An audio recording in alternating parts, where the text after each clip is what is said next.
Welcome to Hotline TV. I'm Quinn McCord. And I'm Amy Walter. All right, big Senate news today.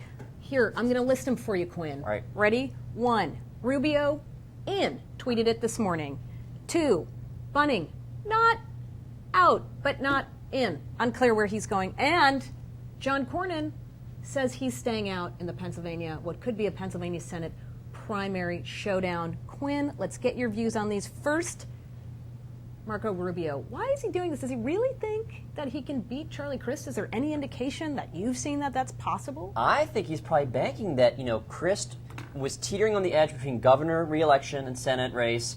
And now he's going to be scared by Marco Rubio? Well, And his $200,000 in the bank? No, but, that even sort of mosquito challengers, and Rubio's more than that. Yes.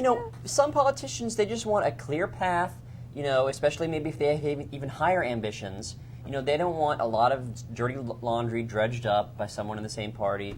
And I think... And it's a late primary, so you'd have to go all the way through till September. And the path of least resistance to Crist may just be running for re-election, and I think that's what Rubio's banking on. But maybe Crist sort of should have gotten in sooner. I know that the session was in session, but right, and he made his commitment there. But it's interesting when you look at all the polling out there, even among Republicans. This is no Arlen Specter. I'm saying that of Crist. Oh, yeah. Right. His numbers are very good yeah. among his own party, so it's a tough haul. Okay. Number 2, Bunning. Remember when the Grayson story broke? Was that this week or last week? When did that come up? It was over the weekend. Yeah, it was the weekend. Right. Yeah. So he gives Trey Grayson Bunning gives Trey Grayson essentially we think his nod by saying you should go out and raise some money. Yeah. But without saying I'm retiring. And there were a whole lot of conversations both of us had with insiders suggesting that maybe Bunning wasn't really giving him the okay. Yeah.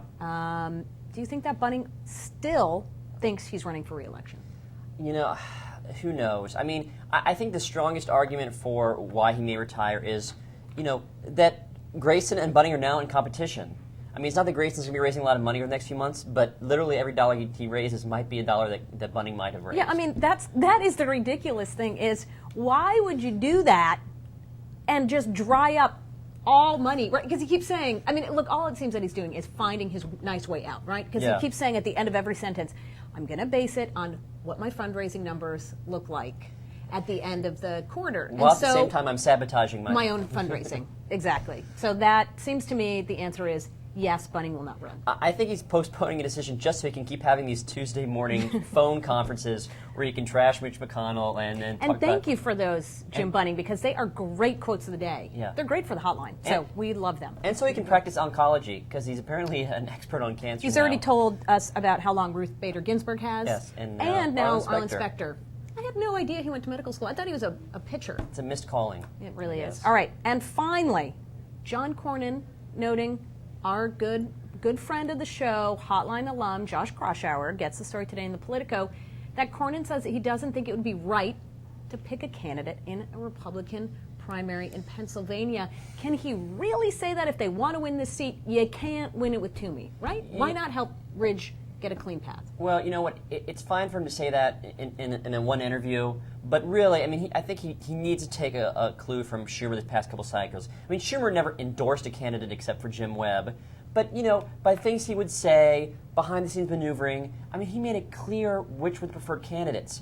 And it's fine, it sounds very Machiavellian, but it's fine for Cornyn to say, we don't endorse in primaries, but if he's smart behind the scenes, he's doing everything he can. Yeah, and he's going to drop hints about really, oh, this person would be a great candidate. Oh, yeah, this person will be fine, too. Kind of in the same way they've dropped hints about Bunning.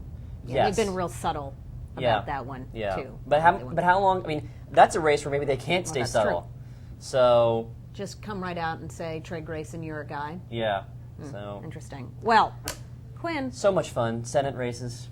We are going to have more quickies with Quinn coming up because we've missed them. Well, this wasn't quick. It wasn't. That's why. But it felt quick because I feel like we have a lot more we could talk about. I'm extending my repertoire of. You are. Time. You're going. I can't even. There's so many things I could say right now, and I'm just. No more quickies. No more. All right. So that's all the time we have for today. I'm Amy Walter. And I'm Quinn McCord. Thanks for watching Hotline TV.